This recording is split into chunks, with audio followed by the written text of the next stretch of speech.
What's going on, guys? Welcome back to the channel. Appreciate you guys tuning in for another video. If you guys are new to the channel, make sure you hit that subscribe button so you don't miss out on any future videos. We're still doing 3 videos a week right now, so we don't want you to miss out on any of those videos. Today is a maintenance day in the shop.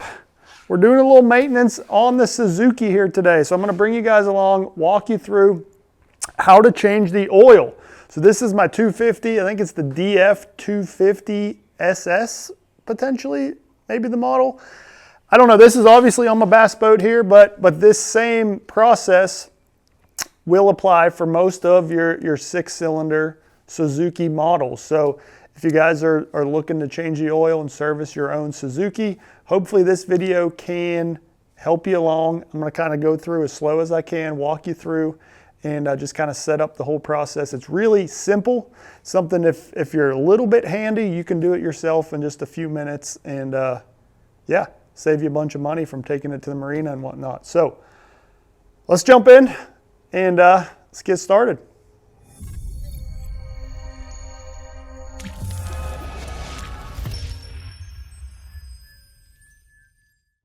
Okay, first up, let's walk through what you're gonna need. It's really simple. So the Suzuki comes with a little toolkit. You know, I got this was in the boat when I picked it up, and there's a big Allen wrench in there. I don't know what size this is. It doesn't come in most of your standard sizes, it's a little bit bigger than that, but this is going to loosen the drain plug, which we'll get to here in 1 second. So you need that big Allen wrench. You need a filter wrench to get the oil filter off, the old filter off, to put the new filter on. Obviously you need some rags just to be around. I'm a clean guy, so I like to have some rags around to clean things up. You're gonna need a funnel to put in the fresh oil, and then obviously you need the oil. So right here I got 2 gallons of oil. This motor takes like 7 quarts, so that's almost 2 gallons. So you don't quite use all of this, but it's better to just buy 2 gallons. That way you have a little extra, just in case something were to ever happen.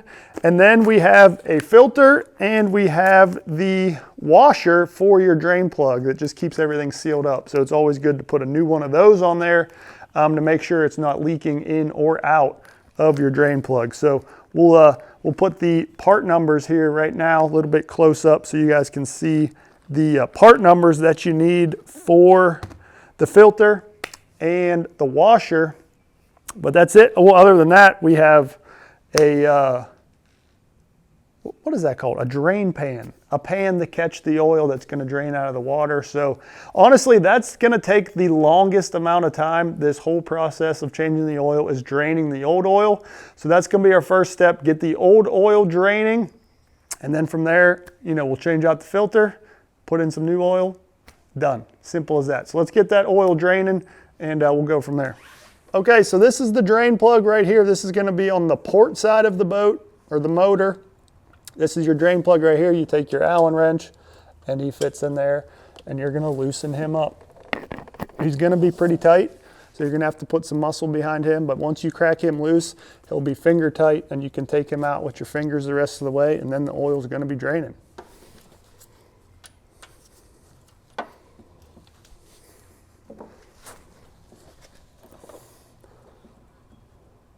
So I always like to hold the tray up like this, just because you're not sure how far or fast that oil is going to come shooting out of there. So I like to hold it up, and that way you can kind of gauge it from there and then set it down. Like that.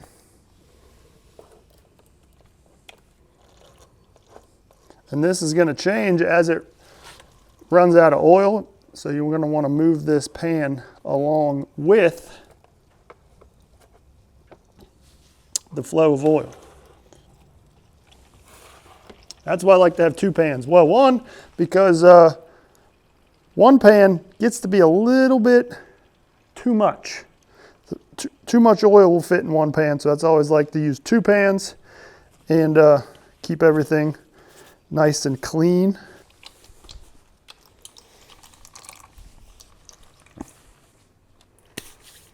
Okay, so you always want to make sure that you keep your motor pretty level. That way the rest of that oil comes out of there. You see this is just getting down to the remnants. That oil really drained out pretty quick. but there's always going to be a little bit extra that just kind of takes its time to drain out. So while that's finishing draining, we're going to change the oil filter, which is really simple. You got to pop the cowling off, find the filter, crank it off, put the new one on. So let's do that right now. You got these 2 latches in the back and 1 latch in the front of your cowling. All right, like that. Now you can do this from in the boat or outside the boat. I'm just going to do it from outside the boat right now.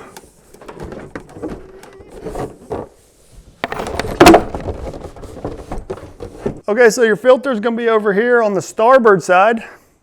It's kind of tucked in here right in the way of my power pole, so it's going to be hard for you guys to see, but it's tucked in right down here. So basically you just take your filter wrench pliers and you're going to loosen him off till he is hand tight, and now you can do the rest by hand. Now there may be a little oil left in the filter that potentially may spill out of there. So you want to do this pretty quickly and get it upright so you don't make too much of a mess, but that was pretty clean. Just like that. Got the old filter off. Let's get the new filter on. Okay, so when you're putting that new filter on, always want to get a little bit of new oil and put it on that seal just to make sure it seals properly up against the engine block there. So put a little of the new oil along that seal. Get him started. Crank him in. Let me wipe my fingers off. Also going to put this cap back on so we don't make a mess. Okay, let's get that filter cranked down. Now this you just want to make hand tight because it'll be a little too difficult to come off the next time, and you can actually puncture that oil filter if you use the pliers to put him back on. So you want to make sure you just hand tight him. By the time you've done this, that oil has finished draining. So let's head over here, get our washer. Should have opened him previously. Okay, get our new washer, put it on the drain plug, and let's close him up.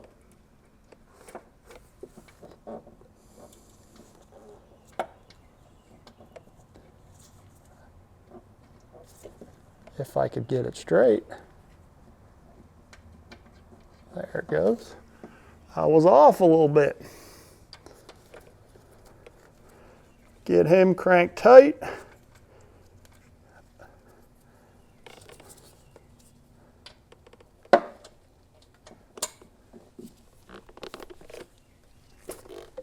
All right, he is tight. Let's clean up this little bit of oil that's left on the motor, and let's get some fresh oil in, and we are done. Okay, so your oil fill is going to be right here on the port side as well.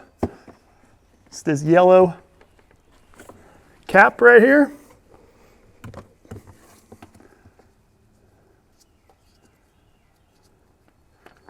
So you're going to take him off, set him aside.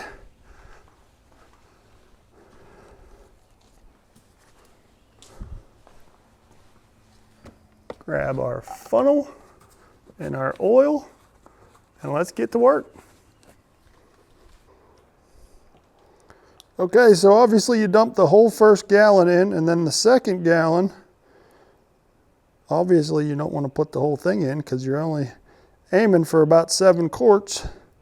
So you want to check periodically and make sure that you don't put all of the oil in. We are about at 7 quarts. Right there, you can see, well, if I get it level, we are just about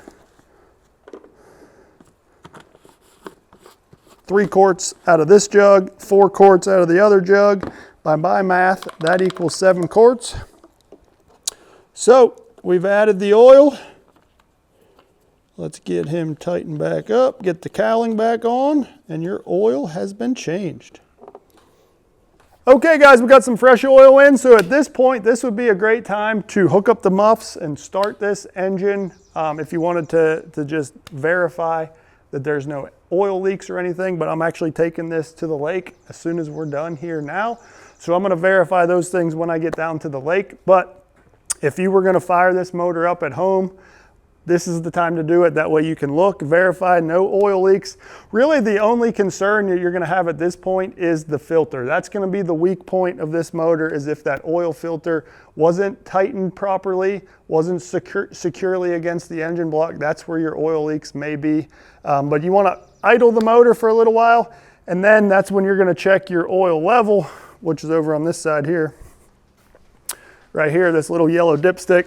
That's when you check your engine oil level after you've idled him for a minute or so, a couple minutes, whatever, and just checking to make sure no oil is leaking. But like I said, I trust my work, and we're heading down to the lake here right after we're done, and I will verify everything there. So get the cowling back on and it's done. It's really that simple. So appreciate you guys tuning into this video. Hopefully you guys learned something.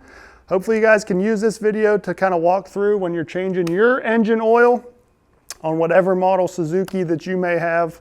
I feel like it'll be pretty similar no matter the model. So hopefully you guys can use this video. Appreciate you tuning in. Hit that like, subscribe, and all that good stuff. Leave me some comments down below, and we'll see you guys next time.